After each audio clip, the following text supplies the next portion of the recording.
Hello, everyone, and welcome back to the Sideline Shenanigans podcast today with Jacob Maggard Colin Richardson. and welcome back to some more weekly NFL talk. Of course, we've had another week of interesting stuff happening. We'll get started with those games here in just a second. But if you guys are here, like, subscribe, comment helps a ton. Watch out for another way too early mock draft because it seems like it's something that the fans like. So we have to crank out another one of those here soon. Maybe have a little bit more information. One fun rumor is that Dante Moore at the Oregon Ducks is going to return to college potentially. So that would remove one of those top end quarterbacks out of this draft class. So that's something to watch out for. Could make that number one pick all that more enticing for the team that wants to come up and trade uh, a king's ransom to the Titans. Please do that. But we'll go ahead and roll into these games, starting out here with Thursday night football on Prime. Got to watch that one if you have Prime. Raiders taking on the Broncos in what was one of the most interesting games of the week. Neither team really looked like they wanted to win this game. The Raiders start out with that 7 points and do nothing else the rest of the game. Brock Bowers catches one pass for 31 yards, and it kind of seems like why don't we just throw it to him more often? Tyler Lockett is the leading receiver for the Raiders, who was just cut from the 1-8 Titans. So if you want to know how bad it is down there with the Raiders, it's pretty rough. And then for the Broncos, Bo Nix did not play well. Only threw for 150 yards, had two interceptions. He didn't really look great, but he's also had games here recently where he's looked really good. Somehow the Broncos are able to find a way to get another big win. More so on the back of their defense than on that offense, though, which even without Pat Surtain has looked pretty good the last 2 weeks. So and when they get him back, they're obviously back up at the top of the league when it comes to defensive football. 5-0 at home, obviously really hard to go in there and play because of the altitude difference helps them a ton, and they're able to squeak by the Raiders on some fun football for defensive fans. Colin, your thoughts?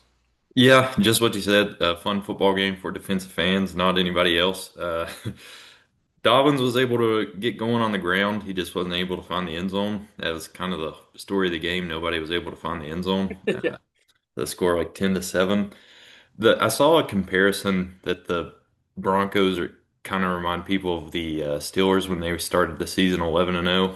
I kind of see it, but at the same time, they don't have a 38-year-old quarterback that can barely throw the ball anymore, Yeah. and they do have a bit of a ground game. So I think the Broncos they're a good team. They have a really good defense, obviously holding the Raiders to 7 points and only keeping Brock Bowers to that one catch. That's pretty impressive. So I think the Broncos, they have a really, really good defense, but if they can get the offense to even catch up to like half of what their defense is doing, they'll be a really tough team to beat. I mean, getting to 8-2 in the NFL is impressive no matter what. So I think, like I said, I think the Broncos are a good team. The Raiders, unfortunately for them, this is not their year. They were probably trying to make the playoffs this year, getting Pete Carroll and Geno Smith, bringing those two in, but it's just not.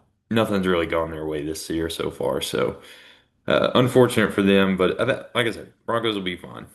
Yeah, I think that the Raiders may have gotten a little bit too old when they were Yeah, trying to make that veteran presence available for this super young roster. Because if you look at a lot of their superstars, they're all super young, and they wanted that veteran quarterback with a veteran coach, and I think they just got a little bit too old. They missed the last good year of Geno Smith. This is just he just isn't a great player anymore, unfortunately, and they are probably going to have to move on from him in the near future if they want to compete. Wouldn't be a bad idea to go and just tank the rest of the year and try to get one of those two quarterbacks in Simpson or Mendoza who have looked like they have high upsides potentially in the future. We'll roll on to our Sunday day slate, starting out with a really fun one taking place in Berlin, which we talked about last week was going to be a very interesting location for a game. They've played in London, but I hadn't seen a Germany game yet this year. And the German fans, they got to see an absolute performance from the best player in my opinion, in the NFL right now. This is a guy that I think should be the MVP frontrunner.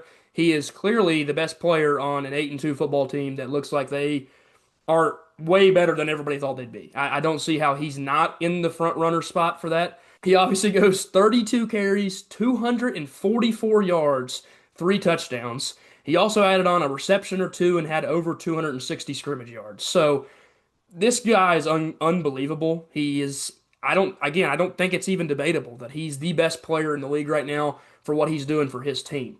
Nobody else is really carrying the load like he does. You look at Daniel Jones, he had another interesting week. It wasn't as bad as last week, but he still didn't play great again, and that was even with Jonathan Taylor playing his best game all year and maybe the best game of his career. Jones goes 19 for 26, 255 and a touchdown, but does fumble 3 times, only losing one of those, but still that's rough. And he throws an interception, so I still don't love the way he's playing as of late, and he kind of has reverted back a little bit to some Giants Daniel Jones tendencies, but he still had a much better game than a Giants Daniel Jones would have had.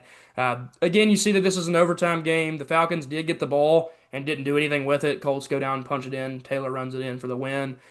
Anything positive for the Falcons is because of Drake London. He has an awesome game, 6 for 104 and a touchdown. Kyle Pitts had a pretty solid game, but they didn't get the ground game going as much as they would have liked. Algier did find the end zone, but overall, it wasn't the best day ever, especially when you're competing against Jonathan Taylor, who did what he did. Your thoughts on this one? Yeah, I think last week the Steelers kind of put on tape how to beat the Colts, and that starts with stopping Jonathan Taylor. And dear God, the Falcons did not do that. This is his best game of the year so far. I say so far because he'll probably come out next week and Yeah. beat it. But the main concern here with the Colts is, like you said, with Daniel Jones, he had the interception and the 3 fumbles. He had 3 interceptions and 2 fumbles last week. So he only lost 1 fumble this week, but still a lot of opportunities there to turn the ball over, which is concerning for the Colts. But I think they should be fine as long as he's not turning the ball over 4 or 5 times a game. Like, Yeah. I mean, if you have a running back putting up as many yards as most teams do every week, you should be fine. But still, this game went to overtime, and I mean, it's like we've said every week, you can't get a read on the Falcons. I mean, they give up 244 yards to Jonathan Taylor and are able to still take this to overtime. And it's not like they even played that good on offense. I mean, I think Penix was below 50% on his passing, so it just I don't know. The Falcons they're just tough to get a beat on, and the Colts they move on to 8-2, so good for them. Especially, I feel like those out of country games are tough for any team. Yeah. All that travel they have to do, so good win there.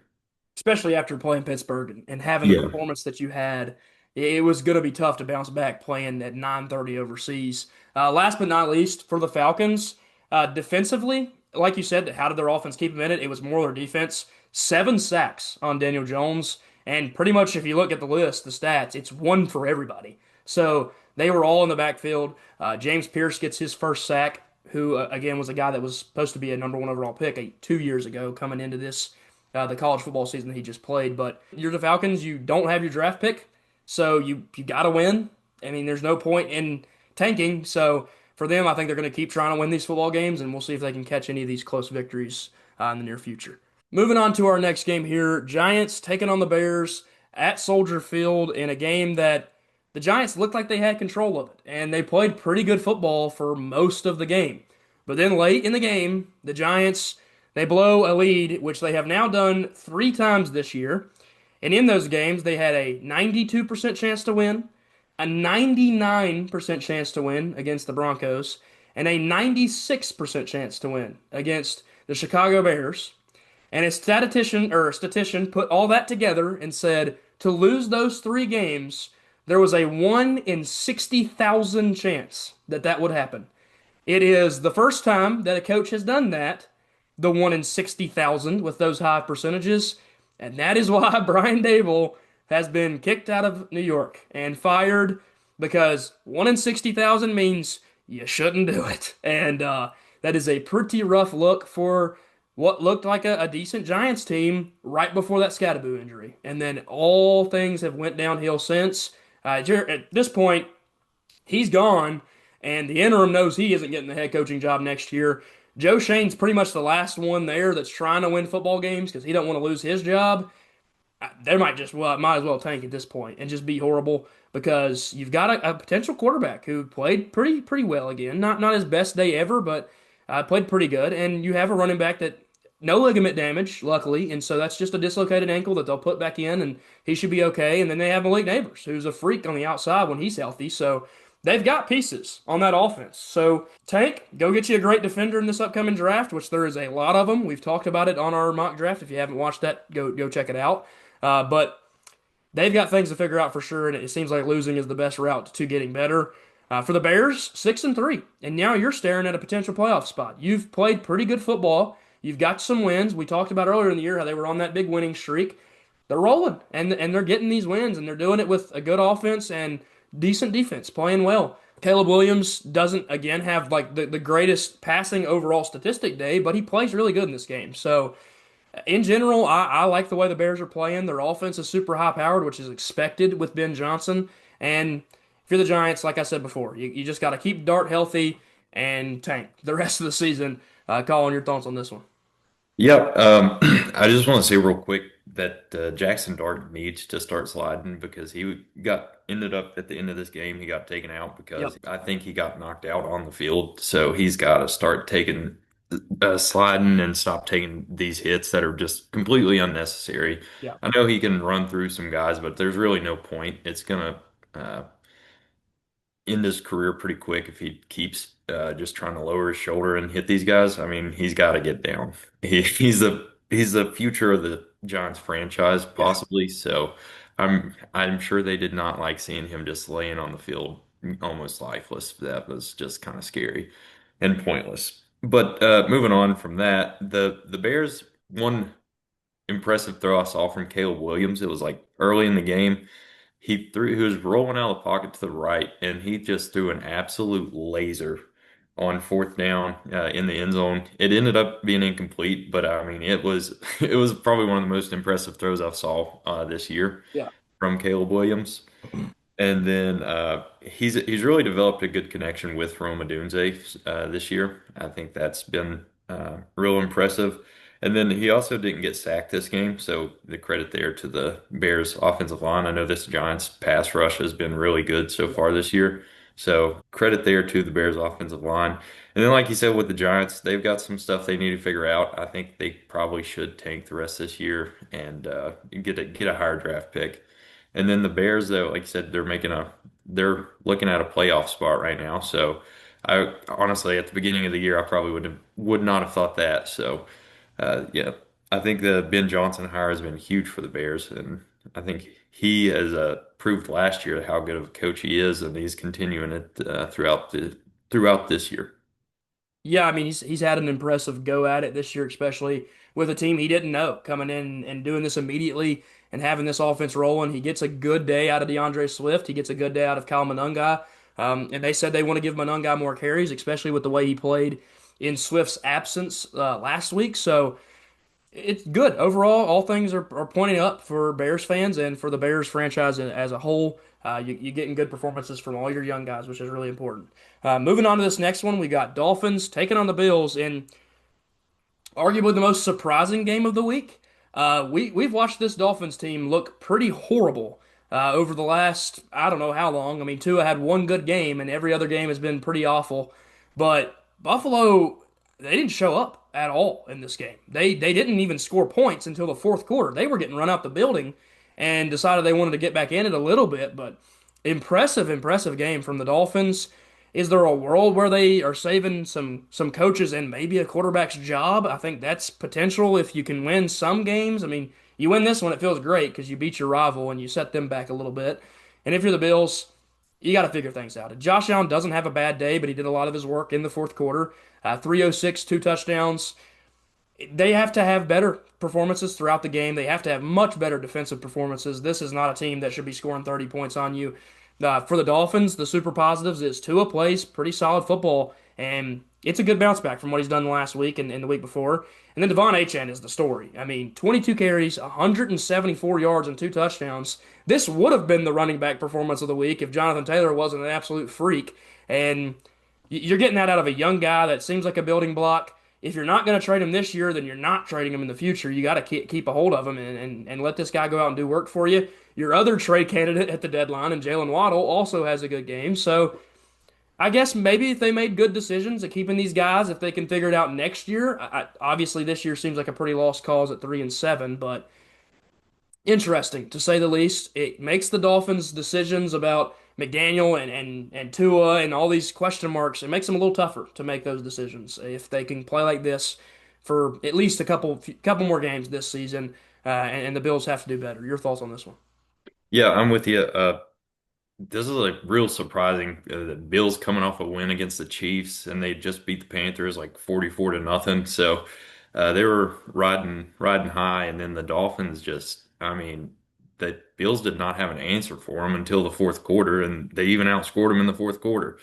Luckily, I have Devon Achane and Jalen Waddle in fantasy, so I Yeah. had a pretty good week. But Josh Allen, like you said, most of his work came in the fourth quarter, some garbage time touchdowns. They did not have anything going on offense, and really, the defense couldn't really stop the Dolphins either. A lot of credit to the Dolphins defense as well, not giving up a point to the Bills until the fourth quarter, which is really impressive. This Bills offense has been really good all year. Like Josh Allen's a MVP favorite, or was until this week. Not sure where that's at now, but and then the Bills, I'm not too worried about them, but at 6-3, they're kind of right in the middle of the playoffs mix with everyone else, which you would think they would kind of be pulling away at this point. But 6-3 is not bad or anything, but you would think maybe 7-2 or something like that. But they're obviously going to be fine. And then the Dolphins, I don't know. I feel like they have talent, like with Achane and Waddle. As long as when Tua doesn't, he had some interceptions this game, but when he's not just turning the ball over and just killing you play in and play out, the Dolphins can be a scary team, and I think they showed that this week. Yeah, and another quick point with the Bills, like you said, I don't think there's too much to be worried about. But if you do look at this schedule that they have had so far this season and the games that they've played, they've beat the Ravens, who it's a pretty good win. I mean, you beat them when they were fully healthy, and then they've looked pretty good since they've returned everybody. You beat the Jets, which means nothing. You beat the Dolphins the first time you played them, and truthfully, that doesn't mean much. You beat the Saints in a game that you were losing and came back and ended up coming back and getting it done. Then you lost to the Patriots. Good loss. They're a great football team. Atlanta, who isn't a great football team, and then you blew out Carolina, but again, I don't know how much that really means. They're not a great football team. And then you beat Kansas City. So you have two huge wins in Baltimore and Kansas City, but out of those six victories, nothing else really stands out as a super impressive win. Now, you did beat the two teams that come into the season as probably the Super Bowl favorites, and so those are impressive wins, but there is some concerns on the front of just how tough their schedule has been, and they really haven't played anybody. So, other than of course the Chiefs and the Ravens, getting those huge wins were important, but there'll definitely be some questions. There's games where they just don't show up. I mean, losing to Atlanta the way they did, and they didn't have a good game at all. Their offense was awful, and then losing this one where their offense was awful. There's been some moments where it's like, hey, maybe you should have went out and got a receiver for your superstar quarterback.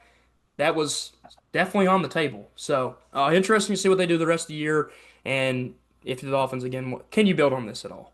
Moving on to our next game here, Ravens taking on the Vikings in what was a pretty impressive defensive performance from the Baltimore Ravens. They're able to force three turnovers. McCarthy does throw two interceptions, and Miles Price fumbles two times on punt and kick return. Not exactly sure where those came at, but he does lose the ball on one of them. And you cannot have that if you are the Vikings. I mean, things have to be fixed. That can't be an issue. Special teams giving away points like that is a huge problem, especially when you're playing the Ravens and their offense wasn't really rolling by any means. Lamar doesn't have his best day ever. He also doesn't play horrible though. Throwing for 170 yards, one touchdown, no interceptions. Derrick Henry gets the ball 20 times, goes for 75 yards. You'd like to see him find the end zone, but again, when you score 27 points, mainly because of your defense, it's not too big of an issue. For the Vikings, J.J. McCarthy doesn't have the best day ever. 248 yards and a touchdown does look solid, but he's under 50% completion percentage. He also throws two interceptions. Those things can't happen. If you want him to be your future franchise quarterback, it's got to be fixed. And those are things that he can fix. He's young, so he's got time to do it. He found Jalen Naylor, interestingly enough, 5 catches, 124 yards, and a touchdown.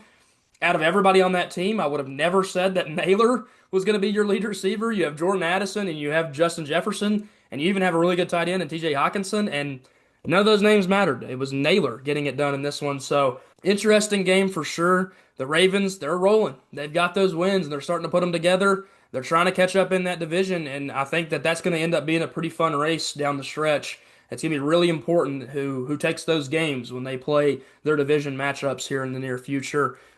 Your thoughts on this one? Yeah, nine, JJ McCarthy's alter ego. He did not have a very good game. Under, like you said, under 50% completion, 2 interceptions, and then the turnovers on special teams or turnover, but he fumbled twice. You can't have that, especially when you're playing the Ravens that are when they're fully healthy. I mean, their defense honestly didn't do a bad job considering the turnovers, 3 turnovers, and you only give up 27 points to the Ravens. I mean, they stopped Derrick Henry pretty well, under 4 yards a carry, and then, like you said, Lamar only had one throwing touchdown, and then ran for 36 yards, so they contained him pretty well. And then it is very interesting that Jalen Naylor was their leading receiver with all the targets they have. Yeah. 124 yards and a touchdown. That's a really good day. Just not a name you'd expect. You'd expect Justin Jefferson up there for sure. Not too much else to say about this game other than the Ravens are now breathing down the Steelers' necks in the division, which is very scary considering they are completely healthy now. I did enjoy when they were 1-4. That was nice. So hopefully Pittsburgh can start winning here soon and keep the Ravens off them a little bit. Yeah, and that was when we talked about it.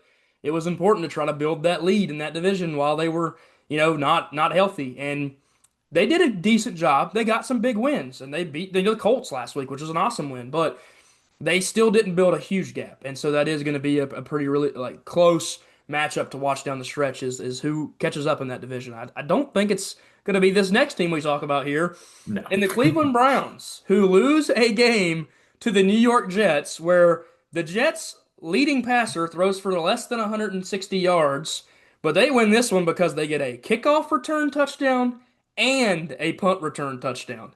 It is basically the special teams and Brees Hall that gets it done for the New York Jets. They somehow get a huge win because for me that's a massive win. Give me the number one spot alone. The Titans are now the only one-win team in the entire NFL, and so I'm loving that. Again, Brees Hall, 21 carries, 83 yards. Still not like the best day ever, but he was their best player. For the Browns, Dylan Gabriel doesn't play horrible, 167, 2 touchdowns, but then he also made some pretty bad mistakes. So, and it's not a crazy impressive stat line overall. Jerry Jeudy does have a good day, 6 catches, 78 yards, and a touchdown. But overall, if you're the Browns, this is the worry that everybody has for you is your offense is just not very good and you don't have a quarterback and you really don't have much of a future to look forward to on the offensive side. And then defensively, this is probably one of their worst performances to give up 27 points to a team that didn't even have their quarterback. And that's honestly not even on the defense. It's on the special teams. I mean, you can't give up two special teams touchdowns. And they were like back to back. I Yeah. mean, it was like one right after the other. Oh gosh, Browns fans are going to be they're going to be struggling. That game might have been turned off right there. It might have been just turned off and said, let's tank for next year. But great job, Jets. Keep it going, baby. Keep getting some wins and leave the Titans alone. Leave us alone at the top of the board. Your thoughts on this one here? Yeah, the Browns, they probably thought they had a win. They got 7 points early. They think that probably will beat the Jets, and then kick return, the Jets forced the Browns to punt and then punt return. So pretty crazy there. You don't really see that often. The back-to-back times the Jets touch the ball, it's touchdown, touchdown. And like I said, I mean, it's not on the Browns defense. They only gave up 13 points. The special Mhm. teams gave up 14. But for the Browns, I mean, Dylan Gabriel's performance definitely is not inspiring. I do kind of wonder when they might go to Shadur, if they do at some point this year. Gabriel, you can't really blame the guy. He's not got too much to throw to, and then his offensive line's definitely not the best. I know he's developed a pretty decent connection with Harold Fannin, And then it seems like he got Jerry Jeudy going this game. He's been a little bit lackluster as of late, but he finally got going here. And then for the Jets, I think Justin Fields, he barely had to throw the ball at all. I don't know that he threw it even. I don't know. I don't remember the exact number. I think it was like right around 15 times or something like that. Not many pass attempts at all, but I think that's kind of what the Jets are going for on offense as well, is more of winning through the run game. I know Garrett Wilson, I don't know if he got hurt or what, but he did not have a catch this game. I think he may have got injured though. So that's something to watch for if you're a Jets fan. One of the pieces they didn't move off of at the trade deadline. And then Brees Hall, he had a pretty decent game. So yeah, the special teams is really what won the game though for the Jets. Yeah, and if you are a Jets fan and you see that tank happen, where you do trade off all that value, you love to just keep tanking. You love to just Yeah, finish the year as the number one overall pick and go get your quarterback probably, because I don't think you're sticking with Justin Fields. no. Um, if you're the Browns, this might be good for the tank, and you're right. I mean, Shador has to get a chance at some point just to see if he has anything to prove. And it's a lost cause of a season, so you might as well just throw him into the flames and see what he can do. I don't know. I don't know if he's gonna get the chance or not. The way they're playing it, it's just Gabriel every week, and he's had some okay games, but he's also had some real stinkers and some not good performances. So interesting. These two teams are obviously both awful, and the awful bowl goes to the Jets. We will have another one of those later in the year, though. Watch out for Titans versus Saints. That's down towards the end of the season. We'll get another crapshoot. But until then, this is going to take the cake for the worst two teams playing each other. Moving on to our next one here. Patriots taking on the Buccaneers in Raymond James Stadium. And the Patriots walk out of here with a huge victory, but it was almost a bad decision at the end of the game from Drake May, the superstar quarterback. Does make a terrible decision on an interception, almost cost his team the game, but it's all right. He played well. And surprise, surprise, you give the ball to Travion Henderson, and he goes 14 for 147 and two touchdowns. Seems like a no-brainer that he should get the ball more often. Who knows? Next week he might get zero carries, so you never really know. The way they've played him this year has been interesting, but I think at this point it is a guarantee he's going to get more carries and more opportunities with the way he played. Had the huge breakaway touchdown, which was really impressive. Can catch passes out of the backfield too. He did that at Ohio State and had a pretty good success doing so. So expect him to do a lot better moving forward than he had prior to this game. On the other side for the Buccaneers, really good performance from Baker Mayfield. He played MVP level football once again. Guess what? He got his best guy back, and obviously he played better. This team gets healthy. They're still really, really scary. As you can see, Emeka 6 for 115 and a touchdown. But they need Bucky back. They need Godwin to get healthy because without Mike Evans, it is kind of just the Emeka Egbuka show on the outside. So good team. I think the Buccaneers still look like they are a really good team. I mean, you took the Patriots down to the wire, almost got it done. And if you're the Patriots, man, it's back. The Patriots dynasty has maybe returned. I mean, they've got a superstar, and who knows? They got the barefooted man in Mac Hollins who likes to walk the fields barefooted, and now he's the two-time leading receiver for this team over the last 3 weeks. So I don't know. I don't know how you beat the Patriots if they're going to start playing this way and have all these random contributors playing that good, as well as, of course, Stephon Diggs and your awesome quarterback, and now you got Travion going. Both these teams are really, really good, and it was a fun game. Your thoughts here? I think a really impressive performance there from Baker, and that's like you mentioned, without Chris Godwin or Bucky Irving. So I think once they get those two back, they become even scarier. Yep. And then, like you said, Travion Henderson, you give him the ball, and you see what he can do. I'm not sure why he wasn't getting the ball all year. And the main thing there is no fumbles from him, like you were having with Ramondre Stevenson and whoever else was carrying the ball for him. They always seem to fumble. Yeah. Yeah, I really don't know why they it took this long into the season for them to finally start giving him the running back one carries. A really good performance from him, and then Egbuka on the at wide receiver, he had a really good game, and that's impressive considering he's pretty much their only option. Yeah. So that's kind of like all the Patriots needed to focus on, and he was still able to go out there and put up 115 yards. And then Mac Hollins out of nowhere, Yeah. back-to-back weeks as their leading receiver. Not sure where that came from. But I'd say that he was with the Bills before, right? Yeah. Yeah, I'd say the Bills probably wish they had him now after this week. Yeah, so impressive win there for the Patriots, but for the Buccaneers, I mean, really impressive from Baker Mayfield. And then once they get completely healthy, I'm kind of looking at them like the Ravens. Once they get healthy, they'll get back rolling.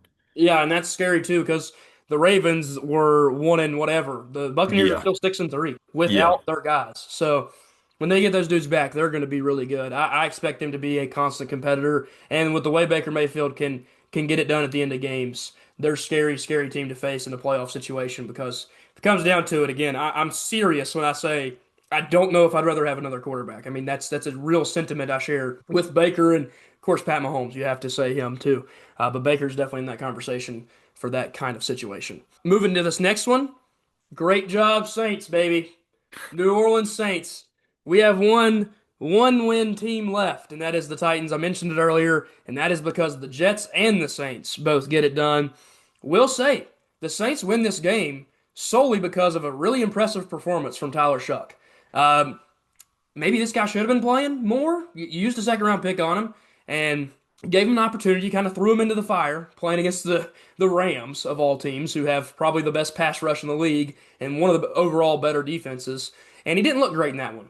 And he looked like he was going to make mistakes. And it was his first start. That's kind of how he looked. But in this game, he steps up, he delivers, makes some big plays, throws for almost 300 yards, has a deep ball touchdown, figures out it's not that hard to throw the ball to Chris Olave. This dude's a freak on the outside. He's one of the better receivers, and I can't believe he's still on this team. Maybe he is part of the future if Shuck is actually a good quarterback. And Kamara has a close to 100-yard rushing day, which he's not had as much success on the ground as of late. So overall, just a really good day from the Saints offense. And I know they only scored 17 points, but there's a ton of promise. You see a lot of ability out of young players making plays. And that's all you really want to see if you're a Saints fan. It's the same thing I want to see as a Titans fan. I know it's the same thing every Jets and Browns fan want to see. It's just the young guys come in and play well, and Tyler Shuck just certainly did that. For the Panthers, there isn't much to write home about. This is a really bad performance against the Saints team that is pretty horrible on defense. They go out and score 7 total points. They have no quarterback stability due to the fact that Bryce Young can't stay healthy and Andy Dalton is awful. He just is a horrible quarterback. I don't know what happened. I thought he was a decent backup, but he clearly isn't that. The running back room, Dowdle didn't have the kind of day you'd like to have, especially after what he had been doing since he started getting number one carries. But I'm still not too worried about him. I think it's more of a situation where the Saints just showed up and said, let's just stop the run game and shut him down and see if whoever's at quarterback can beat us. And I don't think that they can do that. And the Panthers just threw away an opportunity where they could have been 6-4 and looking at a playoff spot, and instead they're 5-5 and lose a game you can't lose. Really good game overall from the Saints, and if you're the Panthers, I think they're pretty much not a playoff team. I think we've kind of seen that. Maybe if Bryce Young is fully healthy and ready to go, they could make a push, but I just don't expect it in a decently tough NFC. Your thoughts here? yeah. Really rough game there for the Panthers. Like you said, they could be 6-4 right now, and they just lose it against one of the worst teams in the NFL. It's just really inexcusable for a team that could be looking at, like you said, the playoffs. The Panthers are not a playoff team. I think we knew that going into the season, Yeah, but they were able to play well a few games and put themselves in a position to possibly be looking at a playoff spot. But I think this game kind of proved that they are not really more of a pretender than a contender. yeah, But really impressive from Tyler Shuck. Like you said, spent the second round pick on him. I will say I was not a believer in him at all. yeah, But if he keeps putting performances like this up, I think a really good second round pick yeah, because that's a pretty impressive performance. And then, like you mentioned, Kamara was able to get going. I know he had a good game like the first two games of the year, and then he yeah. had been shut down pretty much all year. And now you get the pass game going, you get the run game going, and you're able to beat the Panthers that uh, I don't know. It's just really disappointing for the Panthers. And then, honestly, if you're a Saints fan, a really disappointing win. Like Yeah. you said, now you're 2 wins. Titans are the only one loss or only one win team. Yeah, Sorry, yeah, that's how I you was wish it saying was it one too. loss. Yeah, that's how I was saying it too all week. I was like, we're one. Oh wait, no, we're one win, and it's actually a good thing right now. Yeah, But yeah. So the Saints are not a good team. I don't look for them to win many more games. Even if Tyler Shuck plays this well, I still don't think they'll win that many more games. They're just not a very good team. And then the Panthers, if they play like this, they probably won't win another game because No. the Saints are one of the worst teams in the NFL. So, Yeah. yeah, really disappointing loss for them. Yeah, this is rough. I mean, it's just as a bad look, like you said. The Saints, they got one more win on the schedule. Mark it down. Late in the season, baby. In the crapshoot, in the Tulip Bowl, Titans Saints. It's gonna happen. I'm pulling for New Orleans in that one. We need to get that number one pick and get again trade it for a King's ransom. We saw the value of a potential first overall pick, especially if Ty Simpson and Fernando Mendoza keep playing awesome and they get that high level draft stock that they're not going to get to Caleb Williams level because of just how good he was throughout his years in college. But if Mendoza finishes the year with a crazy good stat line, wins a Heisman, has his team in the playoffs, and maybe can make a championship run, teams are going to want to pick him number one overall. He's also shown some flashes of some athletic ability, which just wasn't there when he was at Cal. And they traded that whole trade package for DJ Moore, who is a pretty daggone good receiver. And he's had a down year this year, but before that was, the Titans desperately need that. And what, three first round picks in the second or two first round picks in 2 seconds? I can't remember but the whole deal was just absurd. And if you're the Titans, man, that is a dream situation is to trade back like one or two spots, get a King's ransom, and still get a Reuben Bain or an Arvell Reese to fix your defense, plus all that draft capital. Could be a really good spot the Titans are sitting in. Anything else you had left to add on that one? I will say with Mendoza, I think he probably solidified the Heisman possibly this week with that comeback win. That last drive was really impressive. No timeouts, and he was able to just take Indiana right down the field. And that last touchdown, it was super impressive Yeah. catch and a really good throw as well. Yes, yes, it was unbelievable, and Gus Johnson made it all the better. Some He people did. hate him and I can't love stand him. him. I love Gus Johnson. I I love Gus like the Johnson. excitement. Like he literally sounded like Waluigi. He was like, "Wow!" And he's like, "Give him the Heisman right now." Yeah. But like it's just fun. Like, why can't we have fun with sports, you know? And some people want to complain about it because he does go crazy for everything. But again, I love it. It just makes it fun to listen to. And some people hate him. I think it's definitely a 50-50 thing. I love him. You love him. So that's good for the both of us to hear a fun call. And I do think Mendoza had a Heisman moment. I don't care what you say. Penn State is loaded with talent. It doesn't matter Yeah, what their for record sure. says. And you're playing in Happy Valley. It's one of the hardest places to go in and Yeah, play. that's never an easy win. Yeah, and to go down and win it 87-yard drive after taking a sack on the first play, and he's able to just lead them and go 87 yards, like you said, in literally a minute too. They had 30 seconds left on the clock, and Yeah. so super impressive. Made a lot of big throws, and I think he had his Heisman moment. If he gets that Heisman, you'll look back to that game and that throw and that catch and say that was the moment he won a Heisman. So, really fun game for them. I think if you finish the year undefeated, that would be them beating OSU in a conference championship game, and that would probably lead to a Heisman. So, really fun games looking forward to. If you do like college football, again, I post that on the channel too, so check in on that. Colin might have to join me on some college football this week because I don't have anybody else. Dalton happens to be on a cruise. But back to the NFL, we will roll on into this next one here, and the resurgence of Davis Mills, the former starting quarterback for the Houston Texans, after an injury to C.J. Stroud that didn't look good. And the Jaguars having their situation. Of course, if you remember the Stroud hit, it was pretty gnarly. The Jaguars blow a late lead to Davis Mills, who cooks in this game. 27 for 45, nearly 300 passing yards, two touchdowns. Gets his lead receiver Nico Collins, an absolute superstar. Gets him going, has a great game, 7 for 136. And they have Woody Marks going on the ground, who has kind of taken that lead role with Nick Chubb's age. And of course, Marks has just got really good ability to catch passes and also has that ground game. 14 for 63 and a touchdown. Really impressive game. And 26 points in the fourth quarter is what does it. This is a really bad loss for the Jaguars. Me and you both have kind of said that team just doesn't impress us that much, and they don't look like a playoff team to us. Even with the addition they made at the deadline, they're not able to get it done against the Texans team that has had some pretty poor performances this season. Man, if you're the Texans, you might just keep running Davis Mills out there until Stroud's really ready to go and fully healthy and able to play. I don't think it's a bad thing with the way he played. And also, Davis Mills might have just earned himself a nice little bag of a contract as a backup quarterback somewhere when this contract runs out. I don't know when that will be, but great performance when he can just come off the bench and play like that. Main storyline in this game on the other side for the Jaguars is Travis Hunter is done for the season, has a season-ending surgery on the LCL in his knee. That's really scary because it's a guy that wants to play both ways and do all this, be on the field all the time.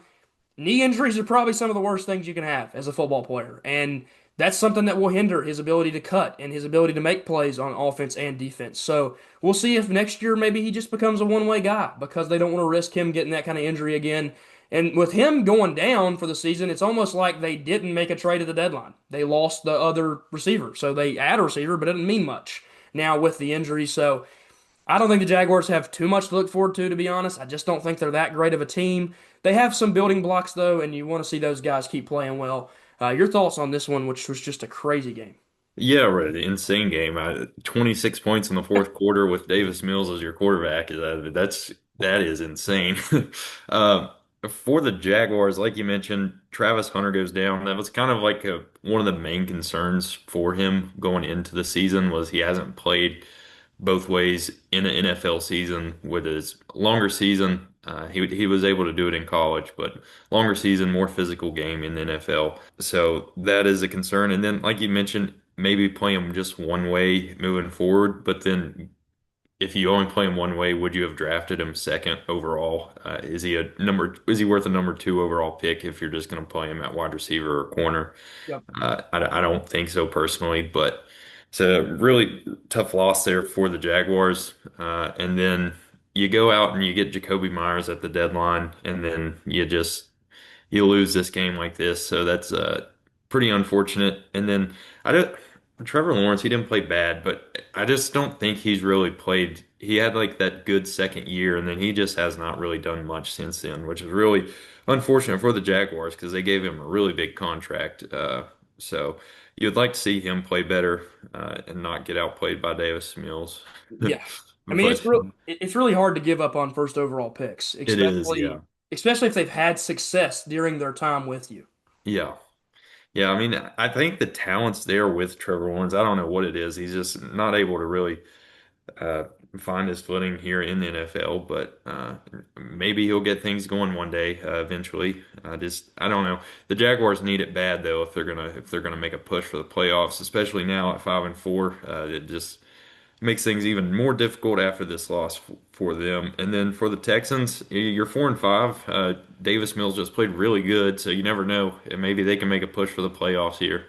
Yeah. And maybe even with the injury, like I said to Stroud, Mills can keep doing this. You don't have to rush him back. You can let him actually Right. get healthy. And that's really beneficial to let a guy get fully healthy and return to full status. Um, Not too much else on that one. And again, it's a easy division if you play the Jags looking like that and you play the Titans, which they've already played once, so they got them again. But that should be a free win sometime down the road. Maybe the Texans can get themselves back in the conversation. They do have some really nice players on that team that can definitely do something in big matchups.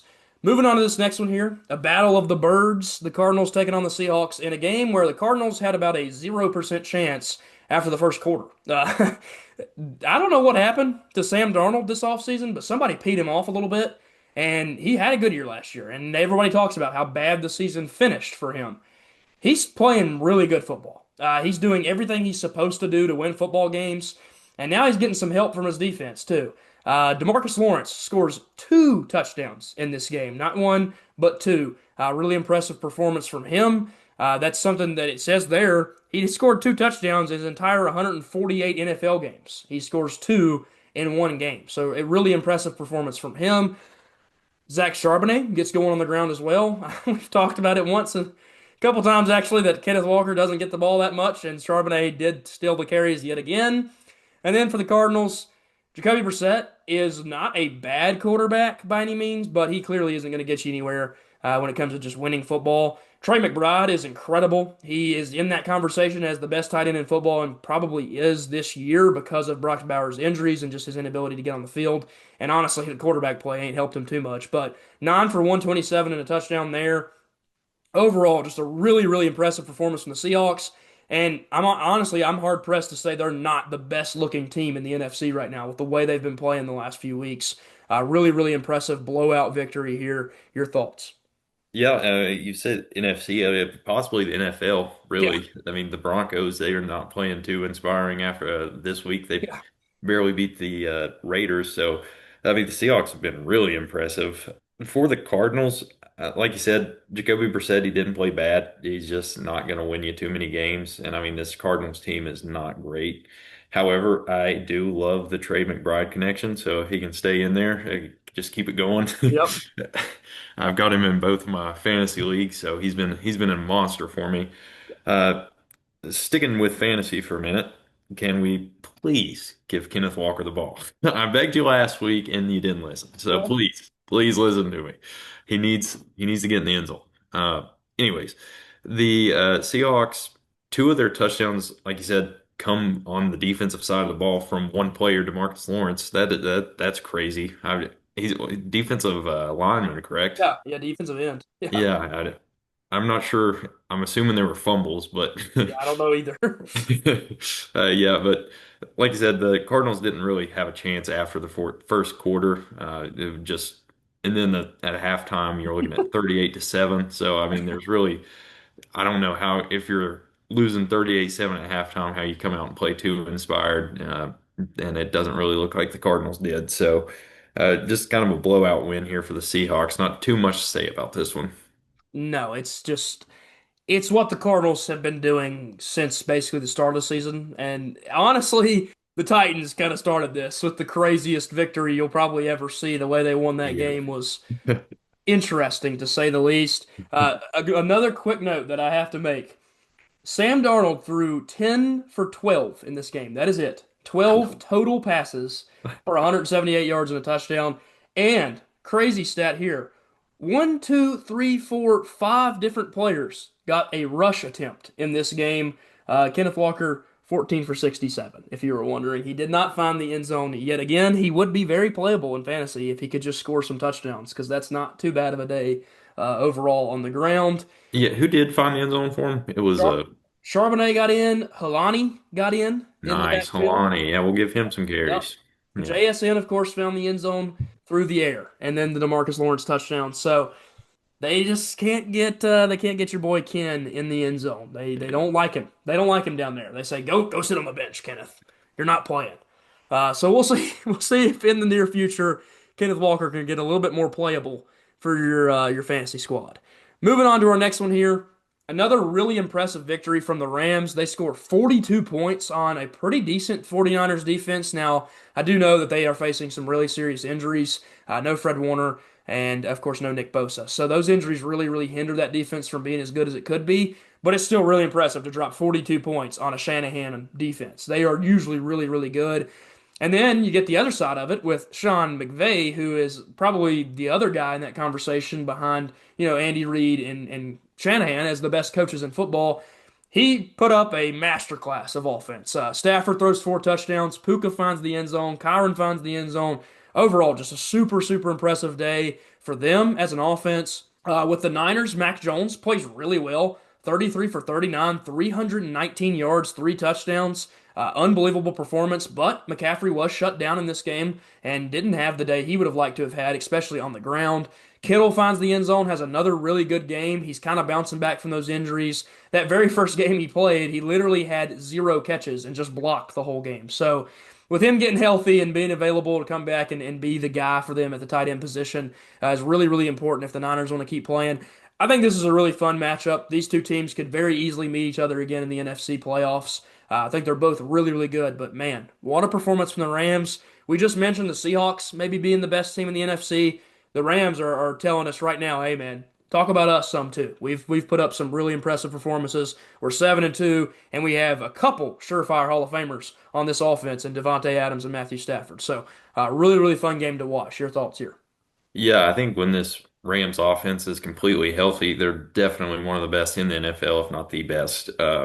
And I did see Stafford finally got his overall record up to 500 in Yep. his career. So one of the best quarterbacks to ever play is finally 500 Yeah, because that's of the crazy. poor poverty Lions. They were so bad for so many years. Yeah. Then the year right when they trade him away, they become good. Yeah. So. Poor Stafford. But he got his ring and he might get another one this year. Who knows? Yep. And then for the 49ers, man, Mac Jones has been good this year. Yeah. He's honestly kind of saved the 49ers season. If he's playing bad, I don't know how many games the 49ers would have won up to this point. And then I, I don't want to take away from Brock Purdy, but like, does Mac Jones playing this well kind of show that he is a system quarterback? Yeah. Maybe a little bit, but Mac Jones, he was able to find George Kittle, get that connection going. And then, like I mentioned with the Rams, that when the offense is completely healthy, you have Devontae Adams, Kyron Williams, Puka Nacua, just a really good offense. And they were able to put up 42 on the 49ers, what, like you mentioned, not a completely healthy defense, but still 49ers defense is pretty good. So impressive there from the Rams putting up 42 points. Anytime you can put up 40 points in the NFL, it's really impressive. Yeah, and with Mac Jones, there has still been those games. Of course, a few weeks ago, he goes like 150 and Yeah. turns the ball over and just does not play well. A couple weeks before that, he has a two interception game, no touchdowns. So you get those moments where Mac Jones kind of relapses back into Mac Jones that was Right. playing for the Patriots and just looked like he was garbage. But you are 100% right. It is proven now that it is a fact. I mean, Mac Jones was awful as a quarterback prior to this stint that Kyle Shanahan knows what he's doing to put his guy in the right situation to win games. Now, do I think that Mac Jones is anywhere near the level of player that Brock Purdy is? No. No, not overall. There's no chance you can argue that. This is one season of Mac Jones doing really impressive stuff, but he still had some stinkers in there, like I said. Brock Purdy has been great as a quarterback. He also laid his literal body on the line when he was playing with his arm torn to shreds and shouldn't have even been on the field. So there is some things to be said about paying him the money they paid him, but to argue that Mac Jones is better is definitely crazy. But Kyle Shanahan does know what he's doing. I think a lot of quarterbacks can come in here and succeed. You just want to have the superstar potentially to get you the Super Bowl ring, which is what they're going to try to push for if they can get any kind of health for the rest of this season. Moving on to this next one here, Lions taking on Commanders, and honestly, this can be a pretty quick run through. All you need to know is the Detroit Lions offense is incredible. They score 44 points, and it's Jared Goff, Jahmyr Gibbs, and Jameson Williams having an awesome game. They do have Amon-Ra St. Brown as well. Let me not forget him, who found the end zone in this one. Really impressive performance. Jared Goff just dices up this old Commanders defense. And Jahmyr Gibbs, man, 15 for 142, two touchdowns. You didn't even have to give the ball to David Montgomery if you didn't want to. Jahmyr Gibbs was like, I'll do it today. And then Jameson Williams, maybe one of his best games he's had all year. This is the kind of season that they were really hoping to get out of him. This team is so hard to stop when they are rolling, man. It is really difficult to beat this football team. For the Commanders, there's just not much to write home about. You didn't show up and play defense at all. Your offense played okay at times. Part of that was the Lions kind of giving you some points, though, because they didn't need to play the best stout defense ever. Mariota isn't the worst quarterback ever as a backup for sure. He's probably one of the better ones, but this team is just not very good. And it's very surprising after you saw the Commanders make an NFC Championship run last year. Those injuries, man, and that age of that defense is just tearing them apart. Your overall thoughts on that one? Yeah, interesting. I think that for the Lions offense is, I think it performs best when Jameson Williams is actually producing on the Yeah. field. I know he obviously Amon-Ra is your best receiver, but I think if JMO can put up some decent stats, I think this offense is that's when it kind of becomes unstoppable, like we saw this week. And then obviously Sam Laporta in there too. Yep. When he's going, I think when people other than Amon-Ra St. Brown are going, this offense is really good. And then obviously Jahmyr Gibbs, he's always good. Yeah. So not him and Montgomery, I think that's obviously the best 1-2 punch in the NFL, and both are really good running backs. Would probably start on most teams. Yeah. And then for the Commanders, just really not much. Just say Mariota didn't have a bad game, but it's just he doesn't really have too much to work with here. And then the Lions just they put it to him. Just it kind of really surprising how bad this Commanders defense has been after last year, where they had one of the better defenses in the NFL, and then they have just age has really got them bad. Yeah.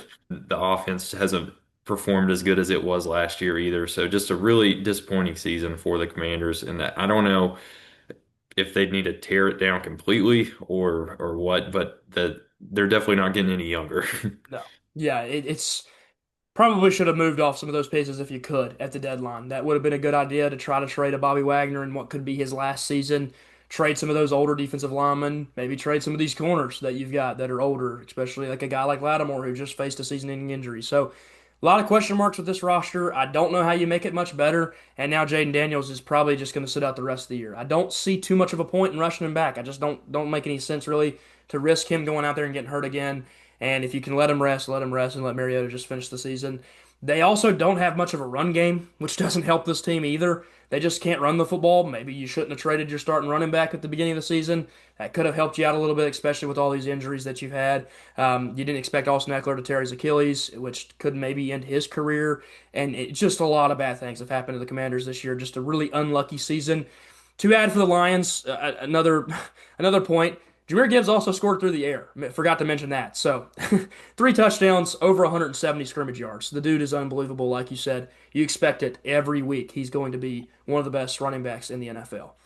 Moving on to this next one here, I'll start out with a little talk because I know you don't want to talk too much about this one. This is one of probably the worst performances the Steelers have had this year. They just didn't show up to play this game. It was kind of surprising. They've been pretty good, and even in the games they've lost, they've had an opportunity to win them. This one, I didn't really feel like they did, even though they held the Chargers pretty well, especially until the second half. And then late in the fourth quarter, the Chargers were able to get it done. But as you can see, Herbert is your leader in passing yards at 220 and a touchdown. Not his best game ever, and the Steelers did a decent job in the secondary of not letting him go crazy. But as you can see, Ladd McConkey had his way. That's coming from the slot position, so you're getting more of those slot corners or linebackers having to cover him, and he's unmatchable in those situations.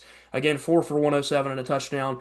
And surprising, the Steelers, they're able to stop Jonathan Taylor and don't allow him to do anything, but Kamani Vidal goes 25 for 95 and a touchdown. It's just like, as a Steelers fan, I know you probably are just sitting there like, what are we doing? Like, we shut down the single best running back in the NFL, and then a guy that wouldn't even be playing right now if it wasn't for a Marion Hampton injury can almost get 100 yards and a touchdown. It's just some question marks for sure with the Steelers defense at times. Maybe the age got them. Maybe they were spent all their energy to beat that Colts team and stop Jonathan Taylor, that they ran out of energy when they played Kamani Vidal. And the Chargers, of course, they had their bolt of energy, no pun intended, with that logo over there, and they got it done. I think the Steelers are fine. I think they're gonna win. They're gonna definitely win 9 games. That's gonna happen. It's going to happen for sure. And right now, that division still looks very winnable. The Ravens aren't with you yet, and it's important you win those games when you play them. The Bengals can't win a football game because their defense is atrocious, and the Browns seem like a free victory at this point. So I still think they're in an okay spot to make the playoffs and win this division, but you got to see a little bit better performances, especially from an old man like Rodgers, who probably had his worst game of the year. Your thoughts overall on this one? Like you mentioned, I think honestly the defense, they played pretty good this game up until that fourth quarter. But I mean, they had been on the field the whole game because they had nothing going on offense. They didn't get a first down until late in the second quarter. I genuinely thought at halftime we were going to be going into the half at 5-3 until the Chargers got a late touchdown Yeah. there in the second half. They were able to get to Herbert 5 times, but he was just he would like take a hit and then he would just keep standing in there. He's got a really big frame and he's a young quarterback, so he's able to take hits unlike Aaron. Unfortunately, he with age he goes down pretty easy these Yeah. days.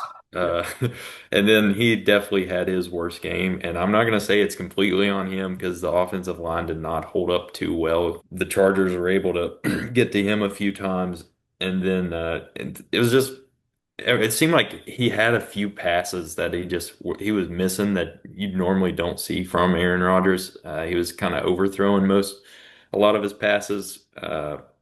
The one early in the game to DK Metcalf, he had probably a touchdown, and he overthrew him there, and then it just kept going and going, and then like I said, didn't get a first down until late in the second half. So just a bad game offensively, and then the defense, you can't give up 100 rushing yards to Vidal, and I mean the only reason that his average is lower than 4 yards a carry is because at the end of the game when the Chargers run out the clock and the Steelers were obviously, it's a run, so they're going to commit to the run and they're able to stop him there. And then through the air, for the Chargers. I think you did a pretty good job stopping it. You had one really big catch to Lad McConkey. It was for like 70 yards or something. Yeah. So that was kind of killer there, and that came at a really critical point in the game. It was good defense, kind of bobbled the ball a little bit, but McConkey was able to hold on to it and get going.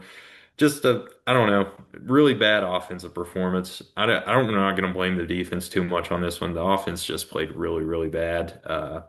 But so hopefully they can get that things figured out there. That's kind of back-to-back weeks of not good offense. The Colts game, you kind of win because you had six turnovers, Yeah.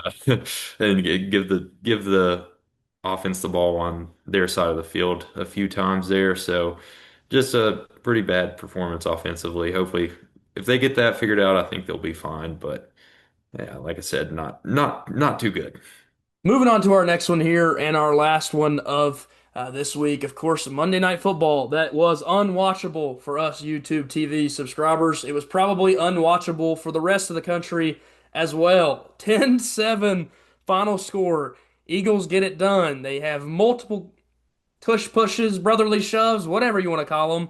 And one of them, they had such a bad false start that even the booth was like, "Are we serious?" And they didn't throw a flag. So something's got to. Maybe we need to bring a ability to review when the Eagles run the tush push, just to see how bad the false start is. And if it's bad enough, throw a flag, which would be a crazy rule change because it's never been available in any football history. But if they're not going to call them when they're happening, it's just almost impossible to stop the play. And I'm not against the play being in football. I think it's incredible strategy.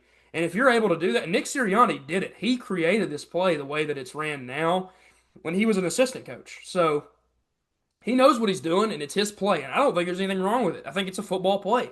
But the issue is all the other stuff that happens with the Eagles specifically, with their ability to lean over the ball, which should already be a false start, and then their ability to get false starts, and just things that shouldn't happen on a play that if the refs would just pay closer attention or maybe get a better view of it, you could get pretty close in there and make these calls. But interesting to see what will happen if that ever gets brought to a vote again. I think it's a football play, so it should be in football, but it's definitely questionable. You do see the 10-7 final score. Jalen Hurts has a solid game, 15 for 26, 183 and a touchdown. Obviously, he brings rushing upside as well. Saquon Barkley made an unbelievable play on a reception that he had where props to AJ Brown. He got down the field and actually blocked a guy and led that play into being a bigger play. And he in the post game presser was like, "I don't know why anybody's praising me for that play." He said, "If Saquon doesn't juke that guy out, I wasn't touching anybody." That's what he said. Like, I wasn't blocking anybody. So props to Saquon for making that play. You see, Josh Jacobs finds the end zone late in that one and gave the Packers a chance with that touchdown, but they're just unable to get things done. Jordan Love does not have a good game in this one. Missing out on Tucker Kraft seems like it's going to be a big issue because they just don't have a superstar that can step up and take his place. And then a really good game there from Devonta Smith, 4 for 69 and a touchdown. He's been their lead receiver all year, which is pretty surprising with AJ being there. Maybe the other teams are just blanketing AJ and not allowing him to get open, and maybe Devonta Smith is just really that good. I mean, he was as good as he was in college for a reason. So, not a really fun game, but I will say it is a close, good game between two teams that are good in the NFC. Another one that if you are a defensive fan, you had a heck of a week. Colin, your thoughts here? Yeah, really glad I could not watch this one with the YouTube TV. And then going back to the tush push, like you said, I'm completely with you. I agree. It's a football play. It should stick. But the Eagles, like you said, the one time they did they ran it more than once. But the one time with the false start that the booth was like, are we serious? They're not going to call this. It was so egregious. I mean, they were like the guard was like already into the defensive player before the ball was even snapped, and they didn't call it. And then the Packers run the play. They barely jump off sides and they throw the flag. Like it's only like the Eagles get away with the false starts. I saw them throw it on Pittsburgh a few times this year, and then they throw it on the Packers there in the same game, same referees.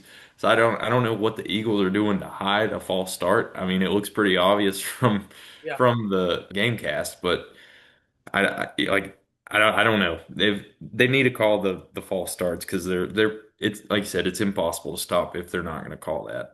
And then besides that, really boring game, 10-7, and Devontae Smith, he had a good game, and then I don't know. I'd say AJ Brown was probably pretty unhappy after this game. And he did not get much going at all. But I don't know. Maybe he's controlling his emotions a little bit better now than he was at the beginning of the year.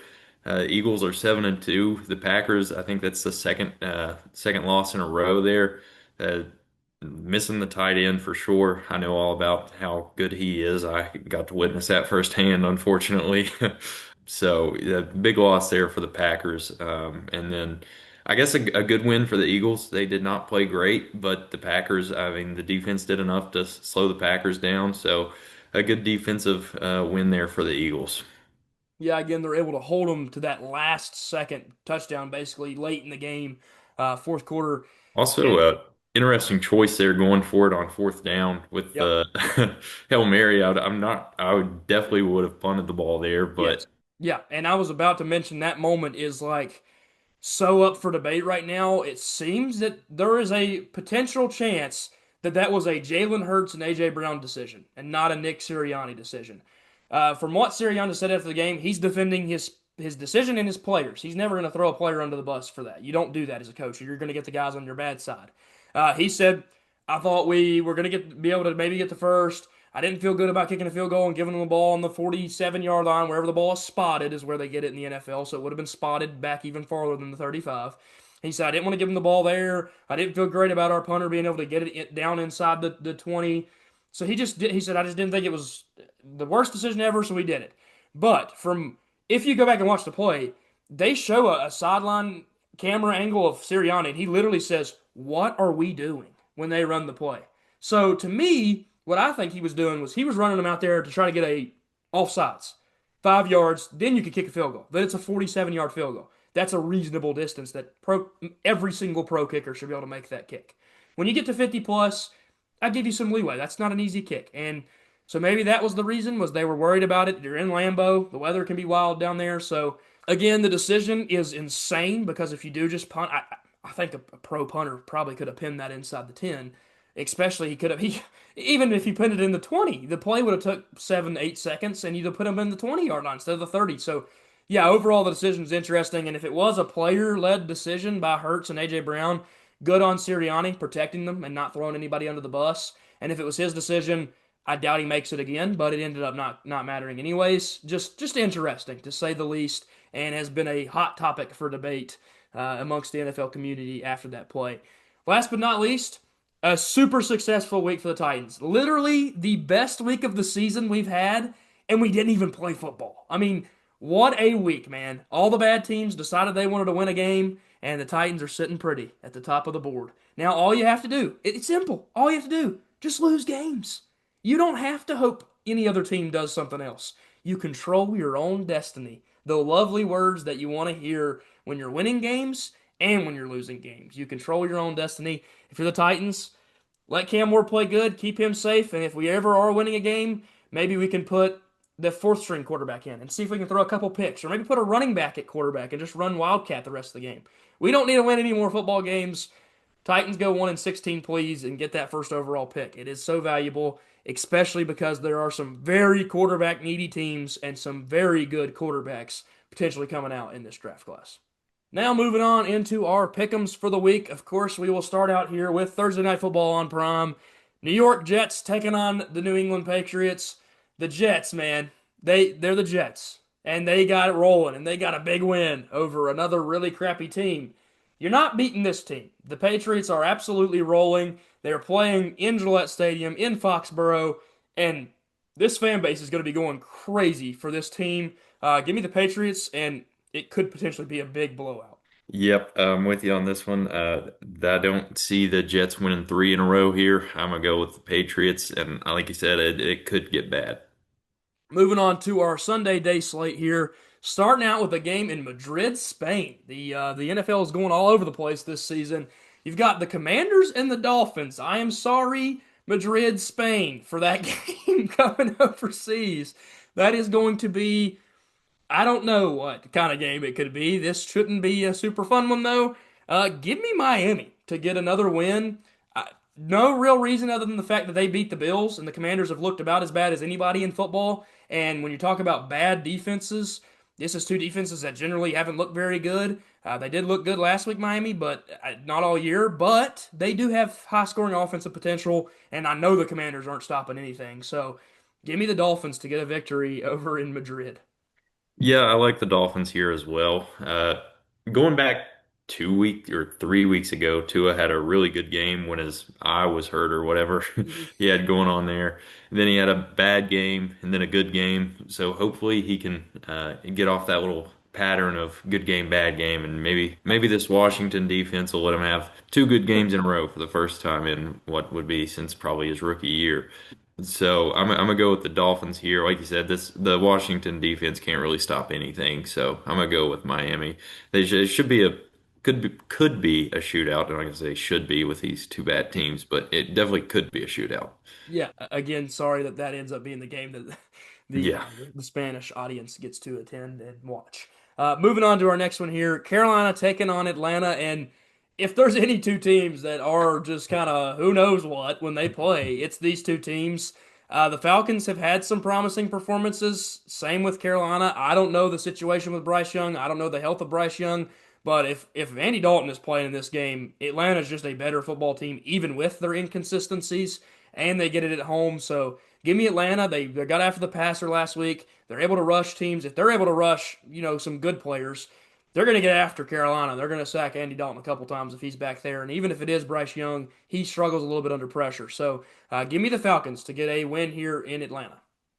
Yeah, just two really unpredictable teams here, but I'm with you on this one. I'm gonna go with the Falcons. I think they have a lot of talent, especially on the offensive side of the ball. And I think if Michael Penix can just put together a pretty decent performance, they should be able to come away with a win, especially at home in Atlanta. So I'm gonna go with the Falcons. Moving on to this next one. This should be a really fun one in the early slate. Tampa Bay taking on Buffalo in Buffalo. I think if this was in Tampa Bay, I would rock with Tampa Bay here. But you know how good Buffalo plays in their home stadium. They really have a great fan base that goes insane for them. And Tampa Bay, just with those injuries, concerns me just a little bit. I don't know if we're going to get Godwin back. The injuries seem to be lingering, and I worry. And Buffalo, you just don't want to drop two games in a row. So it really fuels them to try to go get a win, especially in their home stadium. Plus, this spread is 5.5, which is pretty interesting because Vegas knows something I don't. I think this would be a really close one, even without a Chris Godwin. So maybe things behind the scenes are not good for Tampa Bay. Maybe they're not going to get a Bucky Irving back too. So give me Buffalo to get a close victory here over Tampa Bay. Yeah, probably honestly, I may have gone with Tampa Bay had Buffalo not lost to the Dolphins last week, but I'm sure they're going to be coming out firing on all cylinders after a really bad loss. So I I do like Buffalo here. I think it should be. I think the spread, like I said, is interesting, 5.5 points, but I think it is going to be a really close game. Yeah. But without Bucky Irving or Chris Godwin, I do like Buffalo in this one.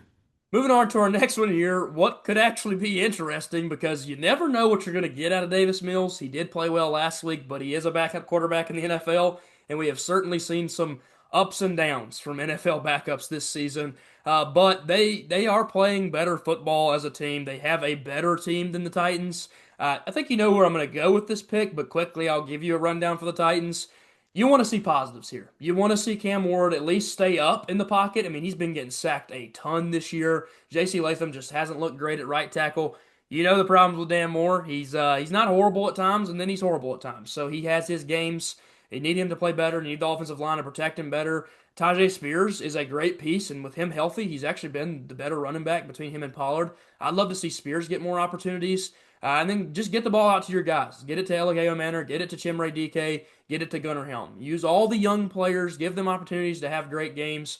And again, I don't care at all to get beat 40-35. I just want to see Cam Ward play well. I don't care about losing at all. Actually, I want to lose. So give me the Texans to get a victory here. Doesn't matter who they have on that side. The Titans are pretty horrible. I like the Texans here as well. And like you said, you really at this point, I think the season for the Titans, all you want to see is Cam Ward play well. Nothing else really matters. I mean, obviously, you kind of want to lose because now you've got that number one overall pick, and if you keep losing, you can't lose the number one overall pick. So I like the Texans here. Also, interesting ticket prices for this game.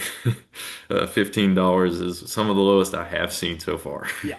Yeah, I think we may have gotten lower prices for like that Cleveland Jets game last Yeah. week, but like it's been rare to see $15 for an NFL game. We actually, believe it or not, got 18 on that game in Jerry's World a few weeks ago, if you remember that Yeah. Monday Night Football, which is that's crazy because this Yeah. is not even close to the same kind of game, and Right. that shows you the revolt against Jerry.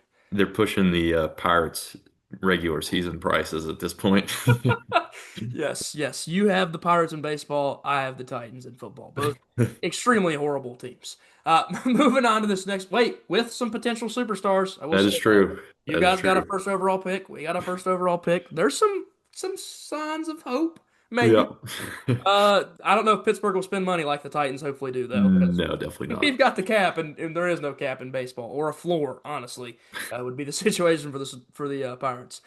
Moving on to this next one here. Of course, you get Minnesota taking on Chicago in Minneapolis in US Bank Stadium. Really, really fun home field advantage and environment in general. They had an awesome player intro. I don't know if you've ever seen it, but it is incredible. They do some really, really fun stuff, and that kind of gets the crowd hyped up. It gets the team hyped up. I don't think they played horrible football last week. If those turnovers don't happen and those special teams blunders don't happen, you might have beat the Ravens, who are really hot right now and look like they're playing some good football. I like Minnesota at home a lot. I think they have a chance to get a victory here, but those issues that have plagued them this season, they don't seem like they're going away. The turnovers, we've talked about it time and time again, even when Wentz was the starting quarterback, they plagued them then. I think Chicago's going to keep rolling and get a huge win here, which is crazy. I don't know if I expected the Bears to turn around this fast and be 7-3, but I just love their situation they have. I love their quarterback. I like the running back room now with Kyle Monangai getting carries. So give me Caleb Williams to go into Minneapolis and create even more hate for him as a player as the Bears get it done in an upset. Yeah, I'm actually going to go with the Vikings here. I'm surprised they're favored. I guess it's that home field advantage, but I am going to go with them. I think we'll see JJ McCarthy's alter ego 9 come out this game.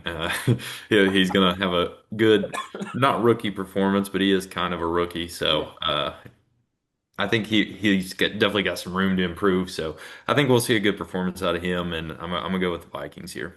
Yeah, and I actually don't know how that situation works. He might even qualify for Rookie of the Year because he Yeah, didn't play. he would in baseball. I'm not Yeah. sure how it would work Yeah, here. and basketball's the same way. Ben Simmons won a Rookie of the Year like That's two true. years after he was drafted. Yeah. So you can win one in other sports. So I don't know how that works in the NFL, but I haven't seen his name in any of the Rookie of the Year debates. I guess he's also missed a ton of time, so he really didn't have a chance anyways with those injuries. Moving on to this next one, Green Bay taking on New York, and what could honestly be an interesting game. 7.5 point spread kind of feels a little bit crazy just because teams get that fired coach boost, and it happens routinely. The Titans played better and gave the Patriots a game when we fired Callahan, and you've seen other teams do it. You see it happen in college football a lot. I also love New York's pass rush. They get after the quarterback better than a lot of teams do, and Jordan Love struggled under pressure last week. This is an upset that could happen. It's one to watch out for. But Green Bay did just drop a game, and they can't keep losing these games.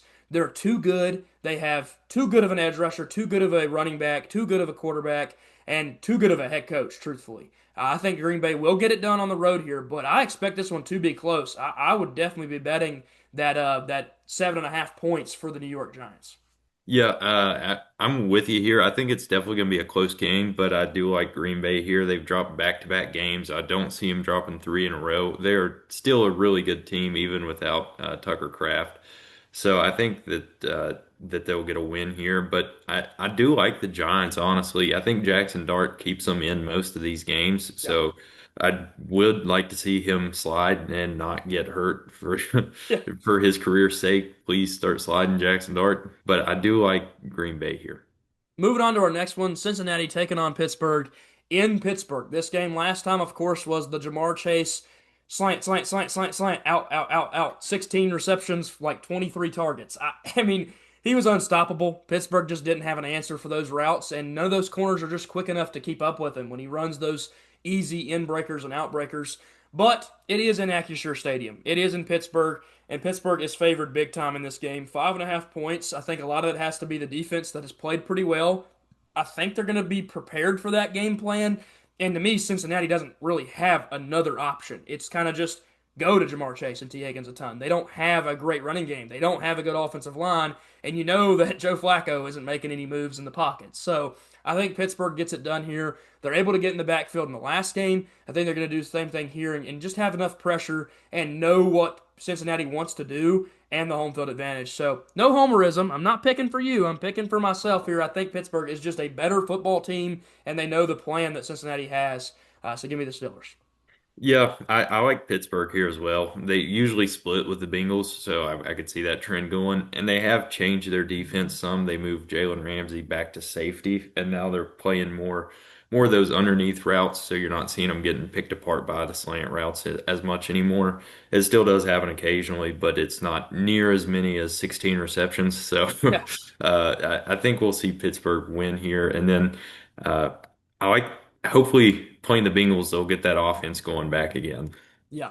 And I do think that with Pittsburgh, too, another point, they've been good against really good running backs, interestingly enough, Yeah. and have had some struggles against some worse backs. So it could be a little bit of a concern if they get the ground game going. But I still, again, I am confident that Pittsburgh will get it done in this one. There's no way they drop two games to that Bengals team, especially with knowing how they want to play. Moving on to this next one, taking place in Jacksonville, Florida, and you have another really close line here, but I'm easily siding with the LA Chargers. For me, I just think they have a better football team. They have a better quarterback. They have a better receiving core. And I know they've got some issues defensively, but with the Owe trade that they made and with Harbaugh, it's how good of a coach he is defensively. I trust the Chargers to go in there and get a victory. And with the Jaguars, that Travis Hunter injury is a huge loss on the offensive side and the defensive side. I don't think they're able to make up for that on the defensive side, although they did on the offensive side. So give me the Chargers to get a close victory here in Jacksonville. Yeah, I like the Chargers here as well. I don't think Jacksonville, like we said, is that impressive of a team. And then Los Angeles last week against Pittsburgh, they honestly the offense didn't play insanely great. It was just that defense was swarming in the backfield, couldn't really get the run game going. And I look for him to get after Trevor Lawrence and make his day not so great, make him uncomfortable in the backfield. So I'm gonna go with Los Angeles here. Yeah, and quickly to the point with the pressure, that situation with him and him struggling under pressure could actually correlate over to this next game. Seattle taking on LA, and if the Rams can get in the backfield and pressure Sam Darnold, that's when he's at his worst. He makes mistakes because you saw it last year at the end of the season. The Detroit Lions, they certainly figured it out when they played Minnesota. They got after him, and he started looking like the guy that was seeing ghosts in New York. So if you can get after Sam Darnold and just pressure him, which the Rams of all teams can certainly do. They have an incredible pass rush. I think they're going to do it in this game. I think they're going to get after him. And although Seattle's defense has been really good, especially the last few weeks, at just causing havoc, this is such a good team that's coached by one of the best offensive minds in football. They have Puka Nacua, Devontae Adams, Kyron Williams, and a Hall of Famer playing quarterback. That team is better than most offenses around the league. I don't think Seattle's going to have as easy of a time stopping that unit. So give me the LA Rams to get a huge victory over the Seahawks. Yeah, I like Seattle in this one. I know we said in the reviewing the games that these are two of the best teams, if not the two best teams in the NFL. So a really, really fun matchup here this week. So I'm gonna go with Seattle though. I like Sam Darnold and how consistent he's been over the last two weeks. I think, like I said last week, he had 4 touchdowns before he threw an incomplete pass. This past week, he was only 10 for 12, but 100 and some yards and a Yeah. touchdown. So really impressive last 2 weeks for Sam Darnold. Hopefully, Seattle's offensive line can keep him off, keep the defenders off of him, and he can have another really impressive performance here. Although I think this game might be a shootout. Yeah, there's definitely the potential for that. Moving on to this next one here, San Fran taking on Arizona in Glendale, and you're seeing a 2.5 point spread. You got to think again, that's due to the injuries they have on defense and the chances that Mac Jones has a Mac Jones game and not the games he's been having under Shanahan. But I do like San Francisco. I think they're just a better football team. They're much better ran as a football team. And again, they have players surrounding Mac Jones. Even if he doesn't have the best day, they have Christian McCaffrey, who still is one of the best backs in the NFL. They have George Kittle, who has been an absolute difference maker for this offense since he returned. And if those other guys can start getting healthy, they're going to be scary. Give me San Fran to get a big win here over Arizona. Yeah, I'm with you here. I'm going to go with San Fran. I think they're too well of a coached team, and they have way too much talent to lose to a Jacoby Brissett-led Cardinals that really they don't have too much. They've got like Trey McBride on offense, and that's just about it. Yeah. And then San Fran's just got too many weapons, and then the defense is banged up right now, but I think they're still a really good unit, and I think they should be enough to go into Arizona and get a win. Yep. And moving on to this next one here, we talk about ticket prices. Yeah. Man, oh man, is that a cheap ticket price? $10 to get into Huntington Bank Field in Cleveland this week. Nobody wants to watch the Browns. Spend more on a hot dog than entrance. Yeah, nobody wants to watch a game in the freezing cold either. And That is Cleveland, true. I would assume about this time of year, is starting to get quite chilly. Baltimore rolls in here on a winning streak. They are able to put some wins together.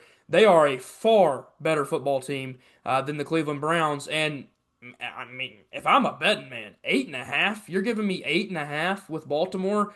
I don't think Cleveland can score in this game. Baltimore has a pretty good defense when they're healthy, and they are pretty close to health right now. And offensively, if they're able to go out and get 27 from the Jets, who again, 13 from the offense, but 13 from the Jets offense is like 27 from the Baltimore offense. So give me the Ravens, and I think they easily cover that spread there. I just don't trust Cleveland at all. Yeah, I'm with you on this one. The Browns have not played good at all. The only thing that I could see keeping this game close is if they possibly switch to Shadur and somehow get a little spark there. But besides that, I don't really see much this game going to be close at all. The Baltimore's been on a roll, and honestly, the majority of the rest of their schedule is fairly easy. Yeah. So they should be able to pile up a bunch of wins here. Throughout this part of their schedule. So I like Baltimore here. Yeah, could make that division race very interesting. Moving on to these last two, quickly, obviously going to talk Kansas City and Denver first, but I have to say, what an ending to the day. If you turn on that Kansas City Denver game and watch that one, which is going to be available for us fans on CBS, and then you get that NBC Peacock game late with Detroit and Philadelphia. What an end to the day, those two games there. But we'll start, of course, with Kansas City at Denver in Mile High and probably the most expensive ticket prices we've seen this week. A division battle, of course. Well, I take that back. You see this one down here, but the division battle there between two teams that do not like each other. Denver has somehow found a way to win all these close games, no matter how good or bad they play. When they're on the field, they feel like they can win. And Kansas City, they are the juggernaut that is Kansas City. But they have looked human at times this year. Even last week wasn't the best performance, and they're fully healthy and have everybody back and ready to go. And it didn't look like all things were clicking and everything looked great. So I think Kansas City's very beatable right now. And I think Denver has some sort of luck on their side, but they're also getting this game in Mile High. And it is very difficult to go there and play when you haven't been in that stadium. So give me the Denver Broncos to get a upset victory over Kansas City, which drops Kansas City to 5-5, which is an interesting kind of point to be at with the Kansas City. I mean, it doesn't make them probably they're not going to end up getting that one seed if they drop to 5-5 here. So give me Denver to move to 9-2 with a huge win over the division rival Kansas City Chiefs. I'm gonna have to go with the Chiefs here. I still don't think I have picked against the Chiefs, and I just continuing that streak. I like the Chiefs here. Like I said, I don't think Denver's a bad team, but I don't think their record shows how good that they really are. I think the Chiefs are completely healthy now.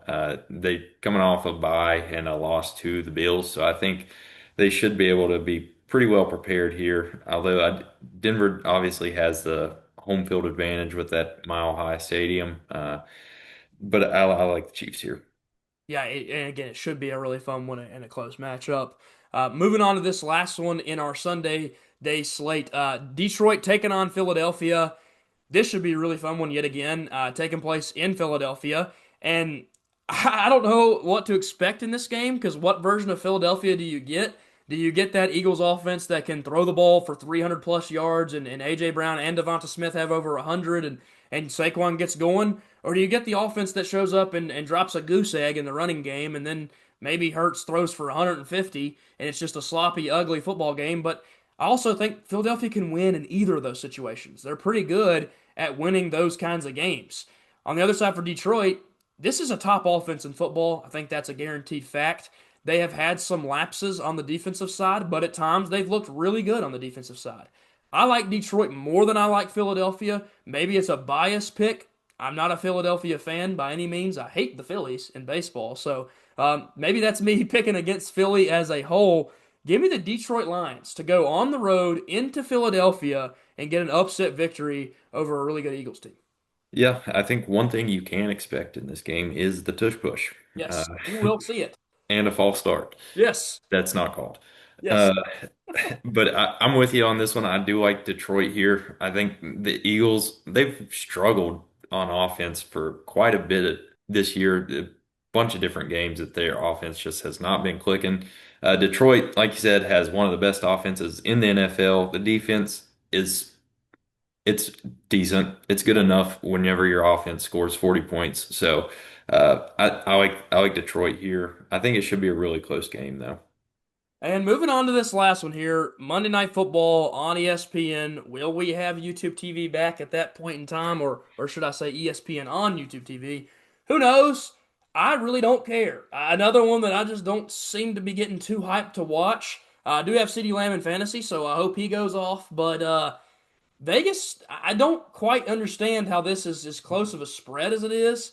And also, I don't get $300 tickets to watch Vegas play of all teams. Maybe it's all those gamblers that they made a bunch of money and they're ready to go pay for some tickets. But Dallas goes in there. I think they handle business. I think their offense is far better than Vegas's defense. And then defensively, Dallas can't stop anybody, but they did add Quentin Williams, and we have yet to see how he'll play when he's on the field. They're going to shut down that run game, and if Geno Smith plays like he has most of this season, he can't dice up most defenses. It doesn't make me think he can dice up Dallas's, although it's struggled.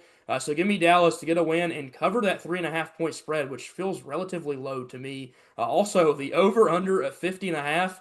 I think you can probably nail that over as well. Two defenses here that play very little defense. Yeah, I'm with you here. I like Dallas. I just don't think the Raiders are a good team at all. And then Dallas, they, like you said, added Quentin Williams. We've yet to see how that's going to go, but I think that that'll help them shut down Genty and then just let Geno be Geno, throw some interceptions and let Dallas come away with a victory here. Like if Dallas has a really good offense. If that defense can just do anything for them, they would be a really really good team. But I like Dallas here. And then, like you said, what are we doing spending $300 on a ticket for this game? Neither one of these teams are possibly going to make the playoffs, and we're Right. spending $300 on a ticket. I guess it's just to go see Allegiant or go inside of Allegiant Stadium. I'm not real sure, but that is insane. Yeah, that's actually absurd to see those ticket prices that high. Quickly, we'll say our bye weeks here. Short one, not too many teams involved. New Orleans, probably happy for New Orleans fans. They get 2 weeks of joy after the win, and then they get to be happy during a bye week. And Indianapolis, who that's bad for my fantasy team because my awful squad gets carried by Jonathan Taylor's 50 points every week. So if we didn't have a chance to win with him, man, I don't like seeing the odds without him. So we'll see how that goes when I take on whoever it is. I think it might be our other worst player in the league. So, woo, fun one. Good matchup. And I'll be without my best player. We're going to wrap it up here. Obviously, that has been the entire NFL slate reviewed and picked. Colin, if you got anything you want to add, do so now. I just hope the Steelers do not give up another stinker to the Bengals. So please don't give up 17, 16 catches, however many to Jamar Chase this time, or T. Higgins for that matter. Just please play a little bit of defense this time. Yeah, they desperately need that defense to just play good football, and the offense can probably get it done against one of the worst defenses in the league on Yeah. Cincy's side. It will be fun to see Flacco and Rodgers duel it out again because it was a really fun battle last time they played. So we get to see the old guys toss it around one more time, and what could be their final matchup against each other. There's a chance that that's the case because when Burrow returns, you would think that you hope for them that he stays healthy again. And Rodgers is the potential that he retires at the end of the year, which I think would be a kind of a nightmare situation for Pittsburgh because they wouldn't probably have a great pick, and they'd Right. kind of be left all alone in the quarterback situation. So maybe they're a team to watch out for, making some sort of move in that draft to try to get a quarterback. Get Um, that Titans first pick. Yes, yes. If you want to come on up and just give us everything, well, hey, we'll take a DK or whoever. Maybe you want to send somebody over, and we'll we'll be happy with them. But that is going to be an interesting situation. Again, a great week of football. Pay attention to this last couple games on Sunday, man. You've got some really good ones, and then you have that really good one early on in the day between Buffalo and Tampa Bay. But should be a lot of good action on. Of course, if there is anything else, that little slogan you might like to add here at the end, you got it. Yeah, go Steelers. That's it. That's all he has to say. Taking on the Bengals in what should be a fun matchup. Again, thank you guys so much. Check out all the other content on the channel and watch out for another way too early mock draft. We are going to have to do those yet again. Like I said, did very well on the channel. Got a lot of good positive reviews on it. So we'll be bringing those back relatively soon. And who knows where our teams could be picking when we do that draft. Thank you guys so much for joining us, and we'll see you guys next time. Peace. Peace.